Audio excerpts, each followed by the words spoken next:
In this video, notes and DPPs of Newton's laws of motion. These are a previous chapter recap. Effect of force. Push होता है, पुल होता है, shape change कर सकता है, size change कर सकता है, वेलोसिटी चेंज कर सकता है, डायरेक्शन चेंज कर सकता है, पोजीशन को चेंज कर सकता है। Balance force, unbalance force. Net force zero होता है तो बैलेंस फोर्स होता है, और नेट फोर्स जीरो नहीं होता तो अनबैलेंस फोर्स होता है। यहाँ बैलेंस फोर्स है, यहाँ अनबैलेंस फोर्स है। अगर ऊपर से कोई ड्रॉप करती है तो वो उसकी वेलोसिटी इतनी होती है कि किसी की छाती को भी चीर के जा सकती है, परंतु due to the air resistance के कारण उसकी वेलोसिटी कम हो जाती है। जितनी स्पीड में होगा उतनी ज़्यादा एयर रेजिस्टेंस लगेगा। पी स्क्वायर यू स्क्वायर बराबर 2s। उससे इसकी वेलोसिटी को दिखा लिया हमने।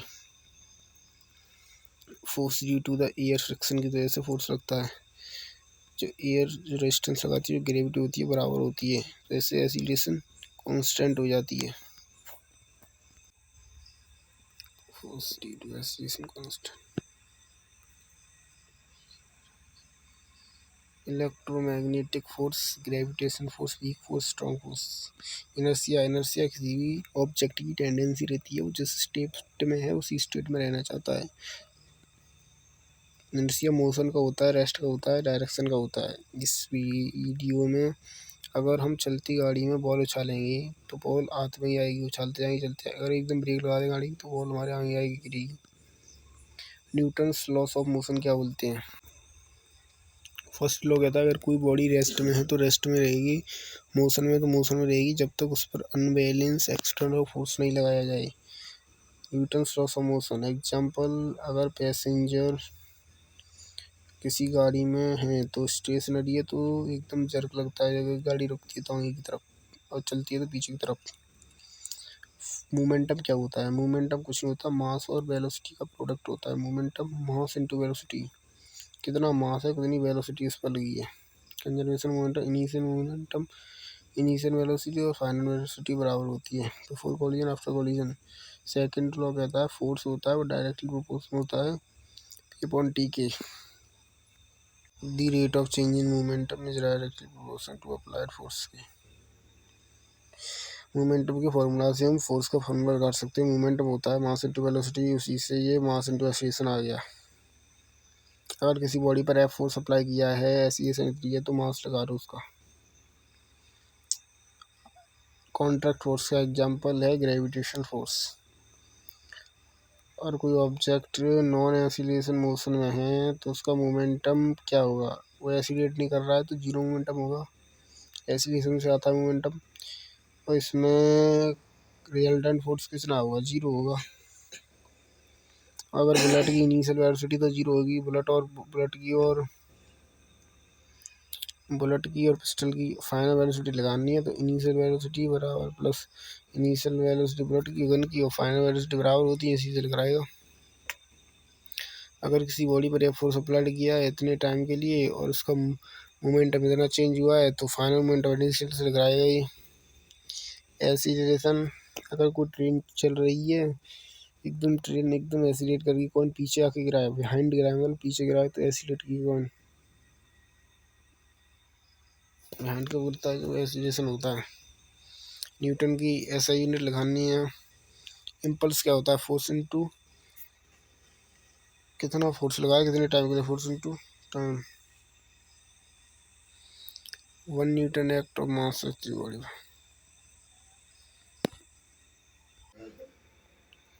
Second part,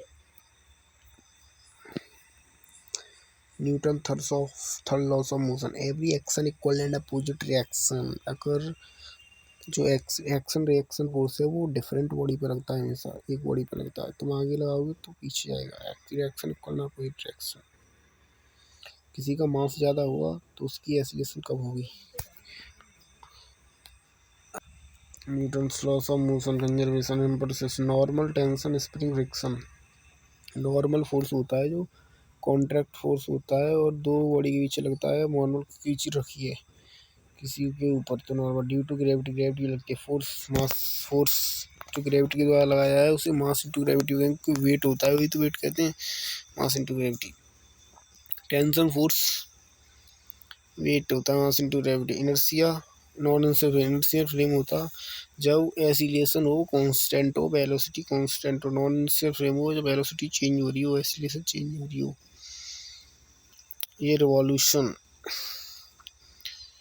lift, contract, lift आगे वाली वीडियो में देखेंगे। लिफ्ट का सिस्टम, न्यूटन।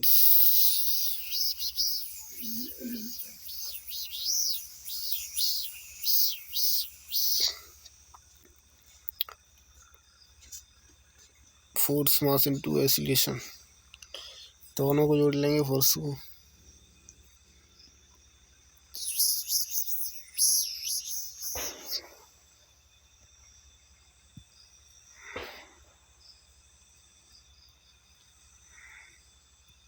इसमें ग्रेविटी का फोर्स हटा देंगे, ग्रेविटी के द्वारा लग रहा है उसे।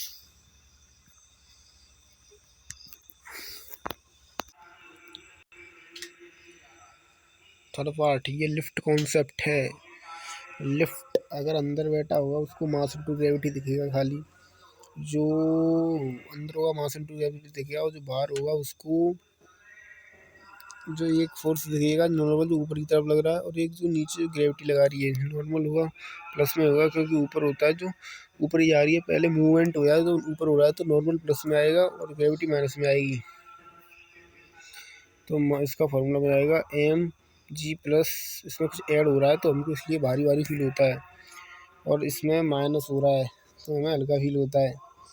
मूवमेंट नीचे हो रहा है तो नीचे प्लस में लेंगे, प्लस में लिया है क्या एम जी है इसलिए, तो इसलिए हमको अलग होता है। कुछ एम जी फोर्स लिखा जाता है, रेस्ट में होगा ऐसा, वो अपवर्ड होगा तब डाउनवर्ड होगा ये होगा। फ्री फॉल, नीचे गिर रहा है कोई सल, जीरो फोर्स लगता है।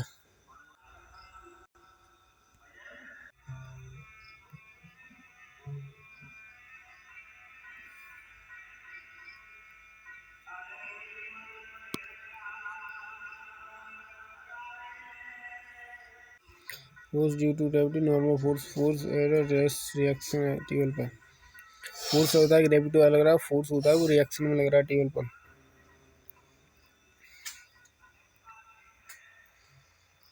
ये 5 kg लग रहा है सर, 2 kg लग रहा है इस पर। 5 kg लग रहा है तो 5 फोर्स वेट नीचे को जा रहा है, पहले नीचे को जा रहा है 5 kg, तो इसलिए तो नीचे प्लस में लिया है माइनस में जा रहा है तो प्लस में। इसका formula a F into mass ही हो जाएगा। हाँ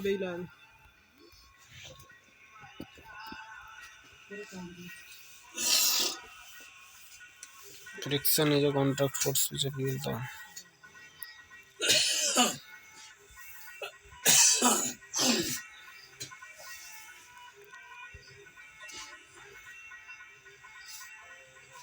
ई कौन सा फोर्स